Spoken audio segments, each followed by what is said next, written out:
Sénégal ngi maa ngi fii c'est ça Sénégal ngi rajo Sénégal indi ay coppite ngir li gën waaye ngir li leen di bégal rajo Sénégal fii la jant bi di fenkee bu juróom benni waxtu jotee ci suba gi salaam Sénégal ay xibaar yu wér te bees ay archive ay fàttaliku ak i chronique bu leen ko kenn nettali juróom-ñaari waxtu ñaari journaliste di leen jukkil xibaaru réew mi ak bitim réew juróom-ñetti waxtu waxtaan ak ganuk salaam Sénégal juróom-ñetti waxtu bu tegalee fanweeri minute allo Sénégal di jox kàddu gi askan wi plus près de vous émission buy bég ci yéen te di leen yokk bànneex bégee di leen bégee xumbal ak xumbute ba mi di jot rajo Sénégal di leen jox xibaar yu wér te wóor di leen bégal saa su ne. voilà yegg si nañ ci pàcc bi noonu dalalee suñu gan le grand entretien bu Salam Sénégal Ramatoulaye Sarr ginnaaw ba mën a nuyoo ma bàyyi la suñu gan tey. jërëjëf Arona ma fay la nuyu également auditeurs yi ñuy topp ci fajar ba tey suñu gan nag di rek Fatou Sy nekk secrétaire générale adjointe chargée de la communication ci association des femmes des médias publics Fatou nuyu nañ la dalal la ci Salam Sénégal. Ramatoulaye maa ngi lay fay Arona yow tamit maa ngi lay nuyu di nuyu auditeur rajo Sénégal yëpp. alors li waral invitation bi di rek xew-xew gi am tey jii muy lancement nag officiel bu association des femmes des médias publics la ñuy wax lu ni mel nag di am ci maison de la presse Babacar Touré ñu bëggoon rek xew-xew gu ni mel ñu daal di ci dikk laata nag ñuy gën a xuusandi ci lii laaj yi lan moo ko waral. tey xew-xew bi mu ni nga ko waxee mooy lancement sunu association. mais balaa ñoo ñëw si lancement bi il faut que ñu def historique. tey li wundu association bi. association bi idée bi mu ngi déparé soleil fa nga xam ne man fa laa nekk. parce que 8 mars célébration 8 mars bi passé. dañoo xalaatoon ñu def nañu invité sunu sœur. yeneen association yi mooy association des femmes amicales des femmes de la RTS yéen si ngeen bokk muy amicale des femmes de l'APS donc bañ ko xalaatee mais pourquoi pas duñu def benn symbiose ñu xool ñu ne ñun nous les femmes des médias publics est-ce que pourquoi pas duñu boole association yi effet nga xam ni dañuy xàccandoo dóorandoo bañ ko waxee également bañ ko décider ñu am appui sunu directeur généraux yi surtout bu soleil parce que comme ni ma ko waxee idée bi foofu la dooree mais tamit également ki nga xam ne mooy Union européenne mais tamit également ambassade du Canada parce que nee na loolu sax day gën a simple si ñoom pour nga xam ne tey bu ñu bëggee dimbale bu ñu bëggee appuyer si suñuy projet donc si looloo tax ñu ne xaaral ñu teg association bi donc bañ ko créer ba ñu idée bi ba mu germer donc en septembre le 13 septembre 2025 si la ñu tenir sunu AG maison de la presse mais jour boobu parce que comme il fallait que ñu ratisser large parce que au début dañoo xalaatoon comme ni ma ko waxee Soleil APS RTS donc après ñu xalaat TDS mais pourquoi pas tamit ñu boole au lieu ñu yem si sax média mais également communication mooy bépp jigéen bu nekk si par exemple ay ministère de la communication parce que bu ñu fàtte ni métier bi du ay journaliste kese mais tamit am na ñoo xam ne communication la ñuy def donc looloo taxoon donc il fallait que ñu travailler statut yi donc moo tax ba ñu jógee si le 13 boobu installé wu ñu bureau donc après si la ñu installé bureau léegi ba ñu installé bureau bi nag tey mooy lancement officiel bi alors ci ñaata membre ngeen tollagum ak tamit pour bokkee ci kuréel boobu il faut lan média public yi ngeen wax public rek la yam waa média public la yam mais tey activités yi tey ñëpp projet yi tey ñëpp lay concerné parce que tey bu ñu fàtte ni tey bu ñu wax information du média public kese moo koy joxe donc ñi nekk média privé bi si lañ bokk donc te tey bu ñuy xool si mission association bi tey renforcement de capacité te bu ñu nee renforcement de capacité ma préciser du pour ay journalistes yi kese tey képp kuy liggéeyee si média public parce que tey bu ñu nee RTS bu ñu xam ni du ay journalistes kese tey comptable bi si la bokk donc mooy personnel administratif tey tamit boo ñëwee Soleil pareil boo demee APS pareil maison de la presse tamit pareil donc ñoom ñëpp bépp jigéen buy yëngoo si yooyu li nga concerné comme ni ma léegi ni ma maa ngi ko doon si affaire volet formation bi tamit parce que il faut ñu inclure si ñooñu parce que au-delà de tey gën a jox jigéen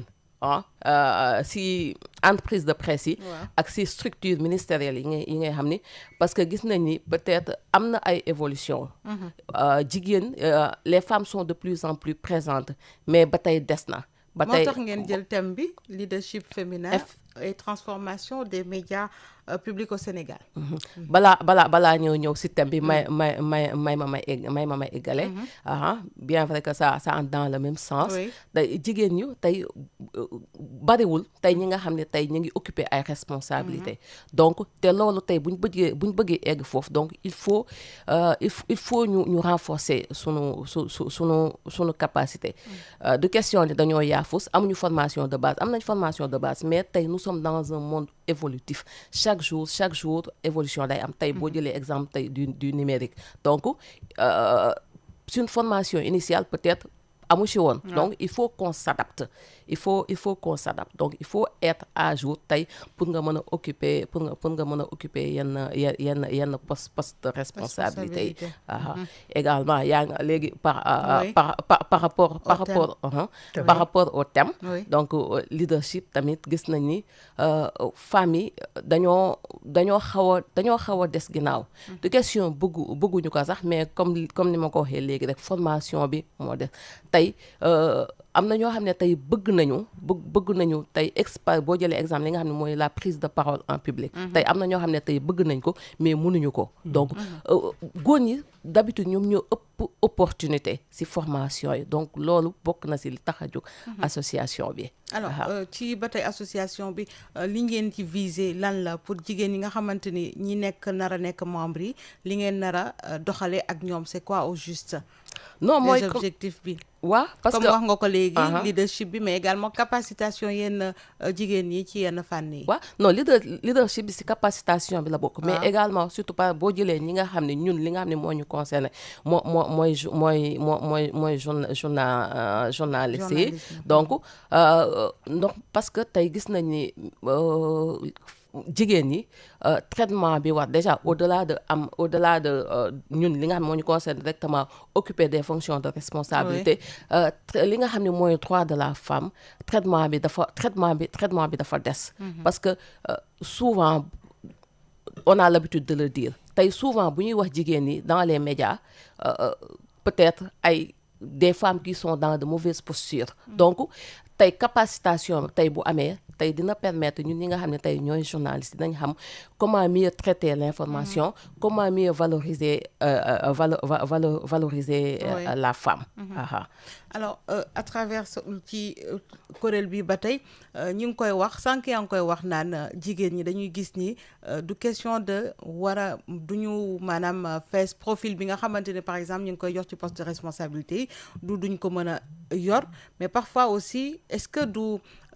ñàkk gëm ou bien manque de courage lan la ñu mën a wax par exemple prise de parole en public yi ngay wax yooyu yëpp yaakaar naa ne du ñëpp a koy mën il faut une certaine formation à laata loolu waaw malheureusement ça me désole de le dire parce que des fois comme man j'ai l'habitude de le dire des fois handicap bi ñuy wax ñun la donc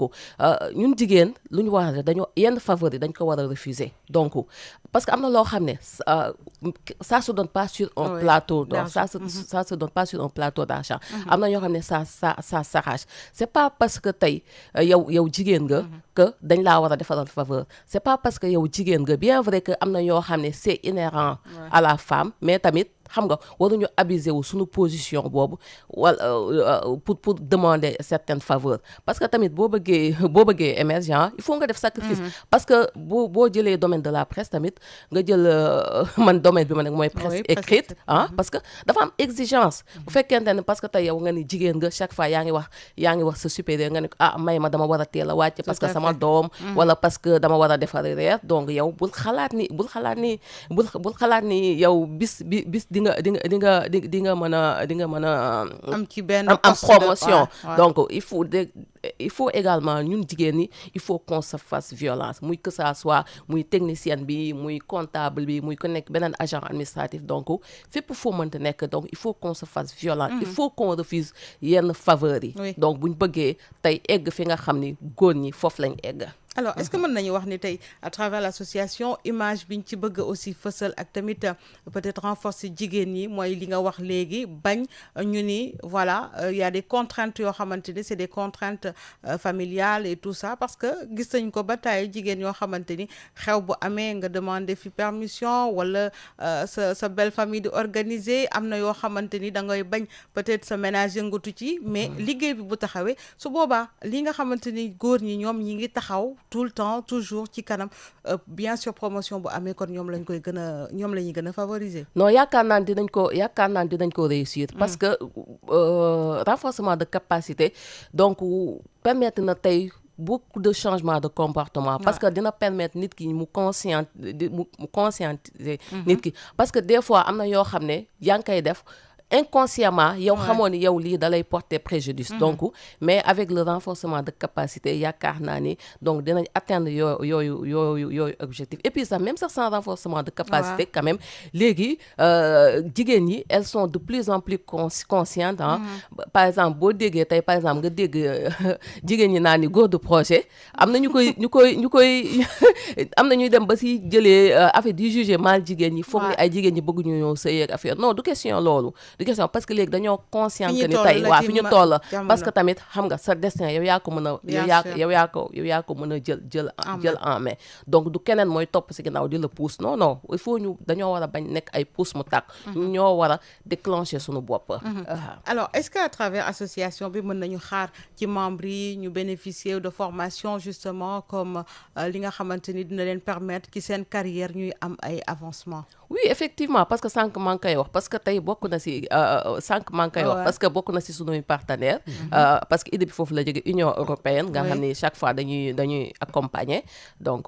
également ambassade du Canada et puis d'ailleurs sax même peut-être j'en profite par exemple si 8 mars bi di ñëw 8 mars prochain tey am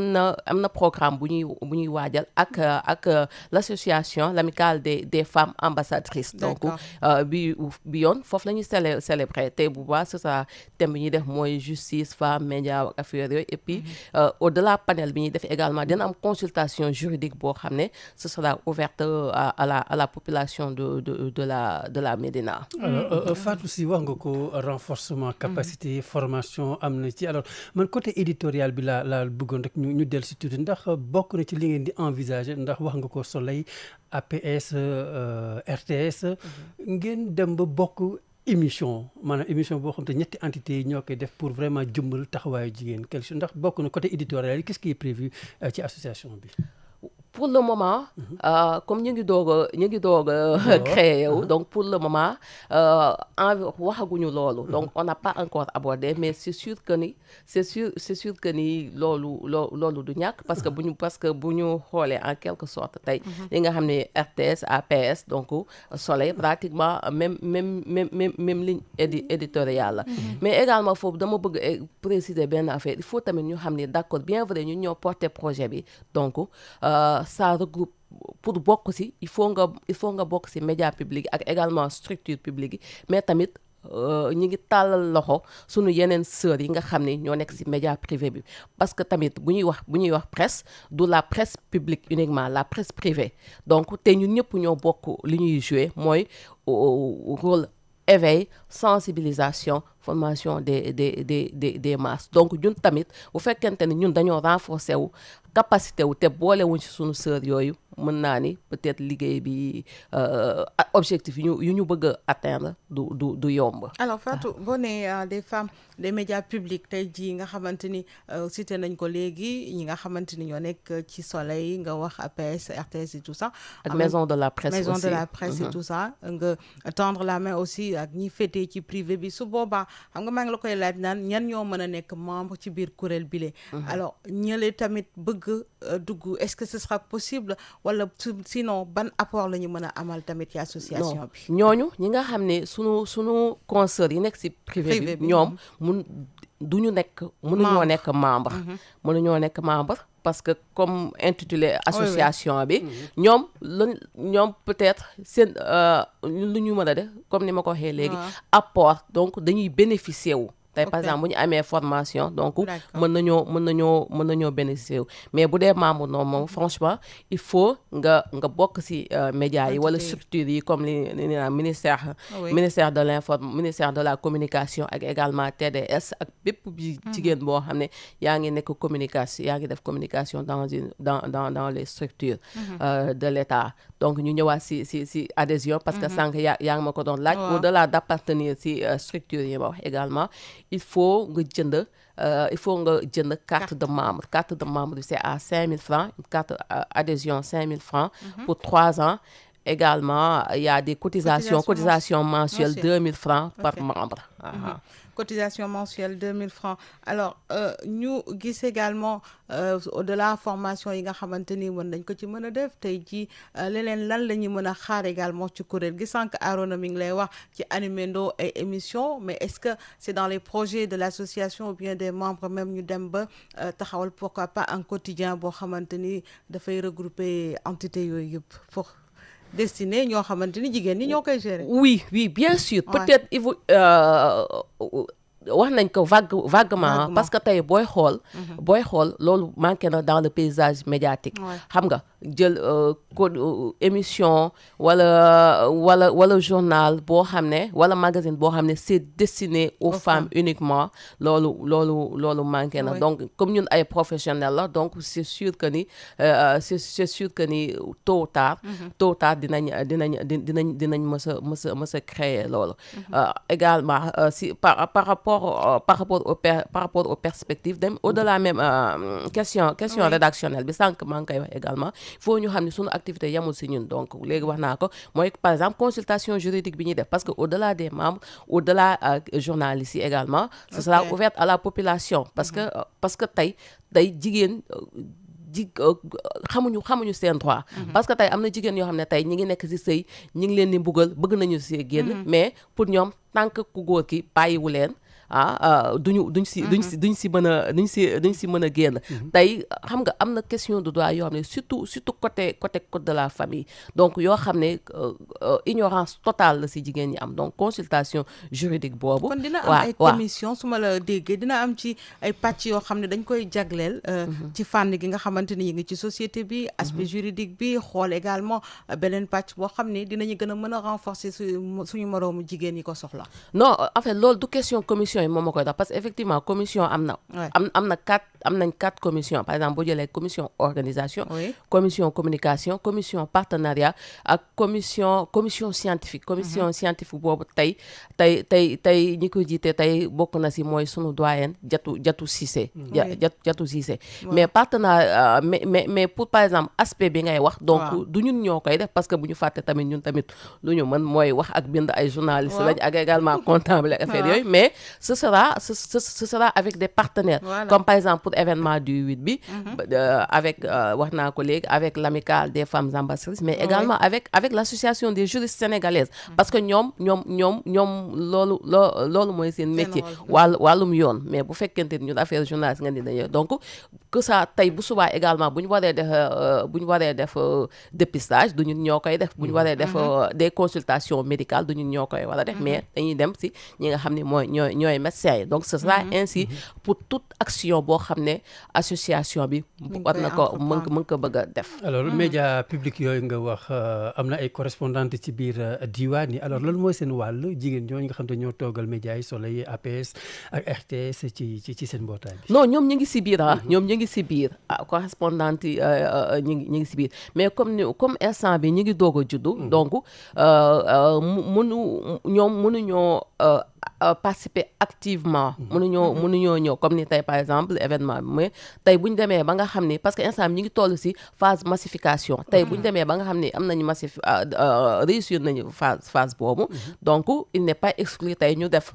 ay cellules zonales nga xam ni ce sera beaucoup plus facile comme parce que beaucoup de tey boo jëlee exemple de convention des jeunes reporters bi nga xam ni ñëpp fa la ñu nekkoon donc avant ñuy màgget donc ñoom duñ ko nangu donc xam nga comme noonu la ñuy fonctionner ñun également noonu la ñuy fonctionner mais instant bi comme ni ma waxee nous sommes dans une phase de massification donc j'en profite di wax ni association bi Soleil moomu ko APS moomu ko Maison de la Presse moomu ko RTS moomu ko donc ñun ñëpp képp kuy yëggatu dans les médias publics et également nekk dans les sphères communication publique également si nga bokk parce que pour le moment nous sommes à une 150aine de membres donc des na donc il faut que vraiment ñoom ñu xam ni adhésion yi gën a bari ñu xam ne yëf yi suñu yëf la alors ministère de tutelle bi tey jii est-ce que dox ngeen ay jéego waxtaan ak ñoom également ci lu ni mel ak it ñoom apport bi nga xamante ni wala taxawaay appui bu ñu mën a apporter association waaw non ministère de tutelle xam nga tamit mënuñoo dem sans ñoom mais également dama ko fàtte woon également sunu directeurs généraux tamit waaw parce que lu ñuy wax dañ naan ni xaw ma feccum liir bu neexee parce que tey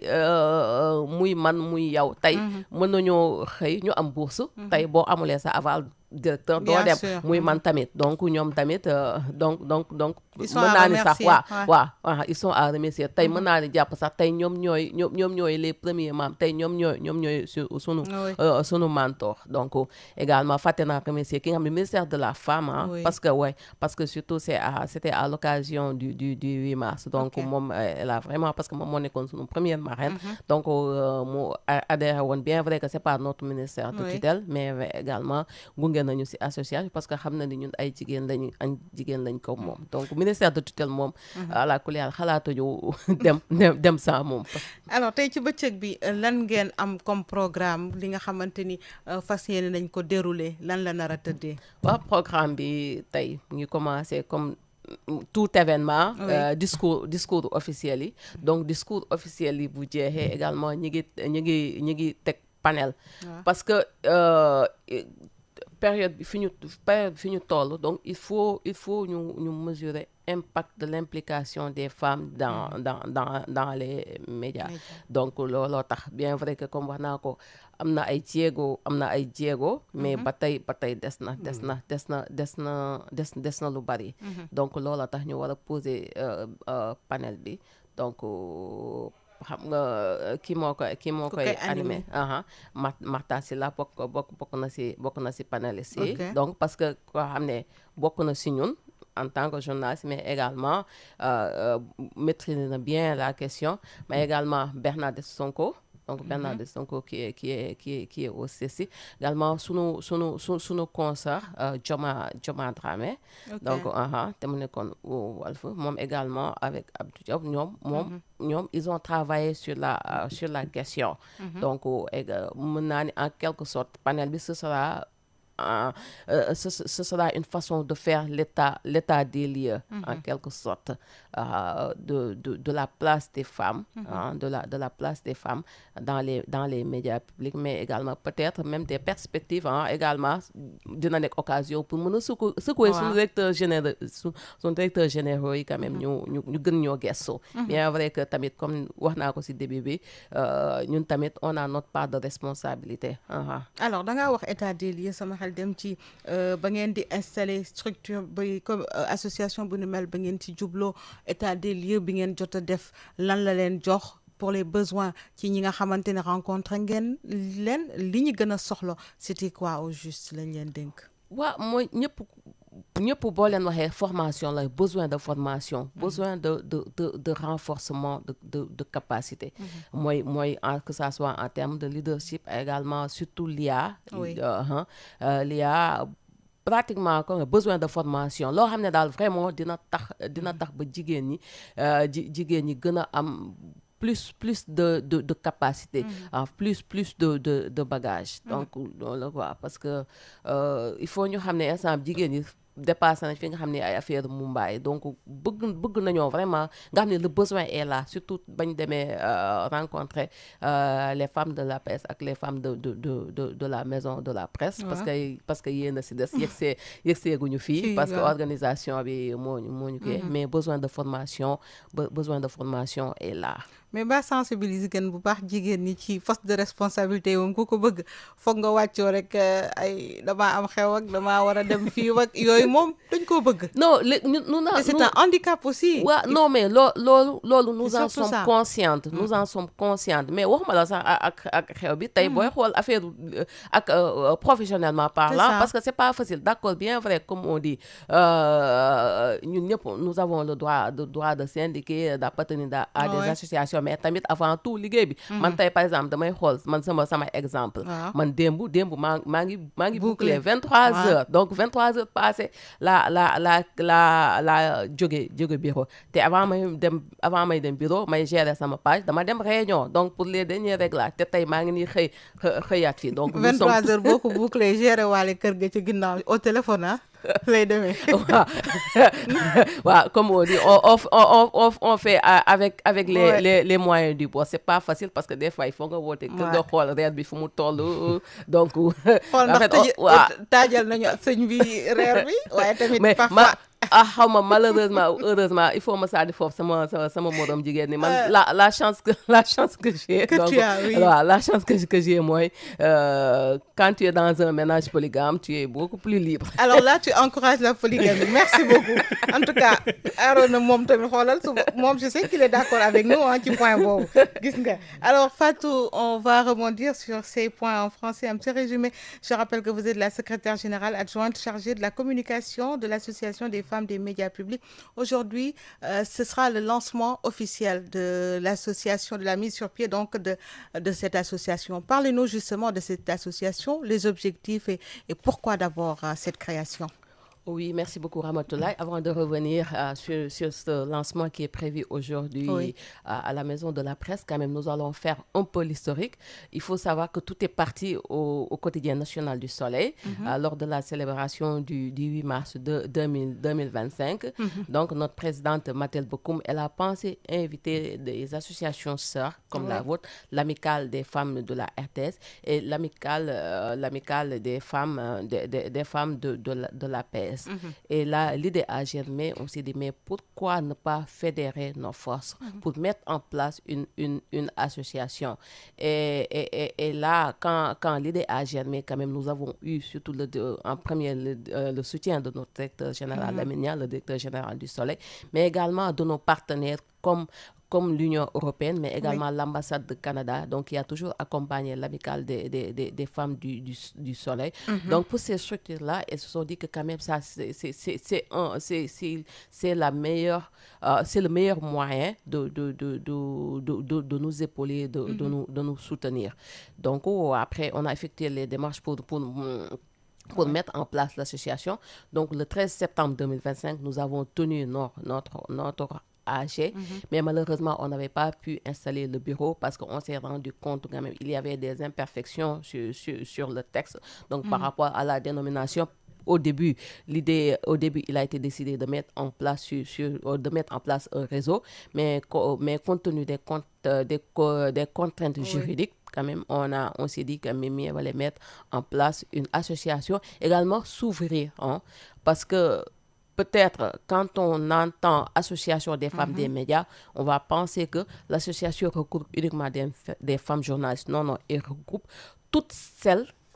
qui travaillent dans des structures, dans des médias publics, mais également dans des structures de communication, comme par exemple le ministère de la Communication, il y a TDS, mais également il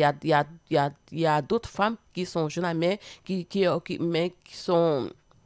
qui sont dans les formations. Donc, l'association est ouverte à toutes ces femmes-là. Oui. Donc, après l'AG du 13 septembre, on a installé le bureau. Donc, et là, aujourd'hui, c'est le lancement officiel à la Maison de la Presse, Babacar Touré. Donc, et au programme, après, comme dans toutes ces cérémonies officielles, après les discours des officiels, quand même, il y aura un panel. Un panel sur le leadership féminin. Donc, le panel, il sera animé par notre confrère Martha Silla, quand même, qui maîtrise bien le sujet. Il y a également Bernadette Sonko, qui est enseignante au CECI, mais également, il y a notre consoeur Joma Dramé, quand même, qui a travaillé sur la question. Et ce panel, ce sera une occasion de faire un peu l'état des lieux de la place des femmes dans les médias publics, mais également de tracer des perspectives, mais également surtout de secouer nos directeurs généraux. Quand même, ils seront sur place parce que il faut le dire, il y a des évolutions, certes. Il y a des évolutions. C'est à bas de caméléon. Oui, c'est à bas de caméléon. Encore que même s'il y a enfin, je ne peux pas dire suffisamment de femmes. Il y a beaucoup de femmes dans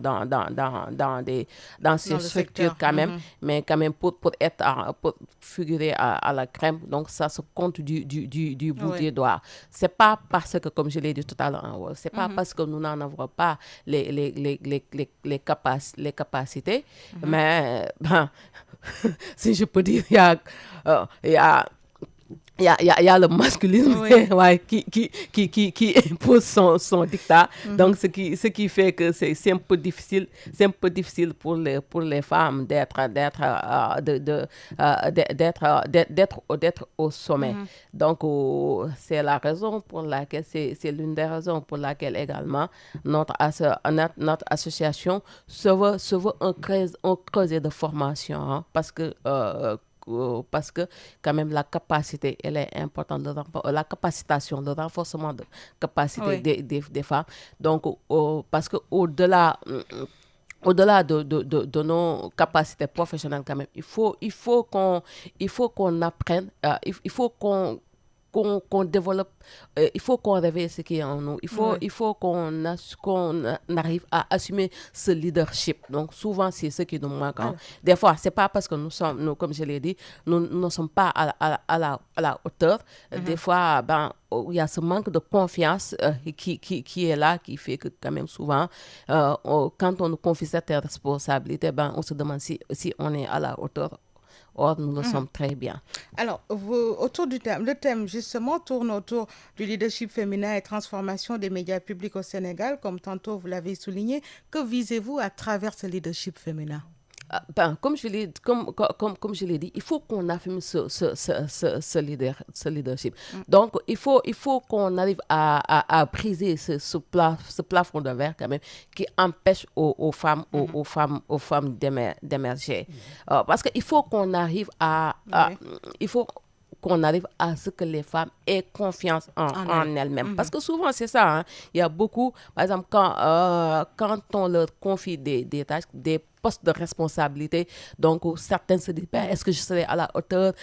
Certaines se mettent à penser au quand dira-t-on, donc oubliant même soi-même. Donc, oubliant même soi-même. Mais là, quand on réussira donc à les mettre en confiance, donc je pense qu'elles pourront occuper les places qu'elles méritent. Alors, je voudrais vous poser une toute dernière question. Ne sommes-nous pas parfois responsables de certains blocages en ce qui concerne la promotion durant notre carrière? Parce qu'on entend souvent des femmes dire qu'il y a elles ont certaines responsabilités conjugales qui les attendent ou d'autres choses. Est-ce que c'est pas un frein pour la promotion, justement? Oui, malheureusement, je suis au regret de l'avouer, parce que des fois aussi, nous constituons nos propres blocages. Parce que certains d'entre nous aiment trop la facilité. Donc, certains d'entre nous aiment trop les faveurs. Donc, je pense que nous devons refuser les faveurs. quelle que soit notre situation, quelle que soit notre situation sociale, notre situation matrimoniale, c'est pas parce qu'on est femme quand même qu'on doit chaque fois solliciter des faveurs. Par exemple, si je prends l'exemple de la presse écrite que je connais mieux. Donc, il y a certaines femmes, pour elles, l'excuse, c'est moi, je peux pas rentrer tard parce que j'habite Keur Massar, parce que j'habite Yeumbeul. Donc, à ce rythme, donc, faut même pas penser quand même que notre chef va nous promouvoir. Mais tout ça aussi, c'est pas une excuse quand même. C'est pas une excuse pour se dire que quand même les femmes ne méritent pas tel poste. Alors juste pour chambrer certaines de nos pères, la polygamie aide beaucoup. Il y a bien une solution. N'est-ce pas, au respect de certaines tâches professionnelles. Hein? En tout cas, vous ne direz pas non. Hein? En fait, je le dis pas pour encourager la polygamie. En fait, que ça soit clair. Ouais. Oui, parce que moi je dis pour mon cas quand même au moins ça. Mais vous trouvez suffisamment de temps avec cette posture. Oui. Voilà. Merci beaucoup. Une bonne solution. Hein? Voilà. Arona qui nous rejoint. En tout cas, merci à vous. Fatou Sy, je rappelle que vous êtes la secrétaire générale adjointe chargée de la communication de l'Association des femmes des médias publics. Alors aujourd'hui, c'est le lancement de la cérémonie officielle justement de cette association des femmes des médias publics. Je vous remercie Ramatoulaye, mais également Arona pour cette invitation, mais je ne voudrais pas clore quand même avec une pensée pieuse à notre confrère Georges Déthié Diop. On devait même démarrer Ouais, franchement, c'est une nouvelle qui nous a bouleversés. Moi, c'était plus qu'un confrère, honnêtement. C'était un frère, pas plus tard que samedi. On s'est parlé longuement. Donc, vraiment, j'imaginais pas. C'était terrible, vraiment. Donc, je présente mes condoléances à sa famille, à sa famille biologique, mais également à toute la presse et particulièrement au groupe Futur Média, mais également à tous les auditeurs parce que quand même, il était vraiment apprécié. Voilà, qu'il repose en paix, notre cher frère et confrère Georges Déthié Diop. Merci à vous Fatou, merci Arona. Merci beaucoup jërëjëf Fatou jërëjëf Ramatoulaye Sarr alors li ñu waxtaanee ak sunu gan nag Seydina Aline Diop moo fiy toog mbokki auditeurs yi ubbi leen bu mu jokkoo bi ngeen mën ci réagir Salam Sénégal incha allah suba naa dellu si 6 heures du matin. Salam alaikum Sénégal ngi maaleykum salaam Sénégal ngi nanga def sawa Sénégal ngi Radio Sénégal International 92.5 FM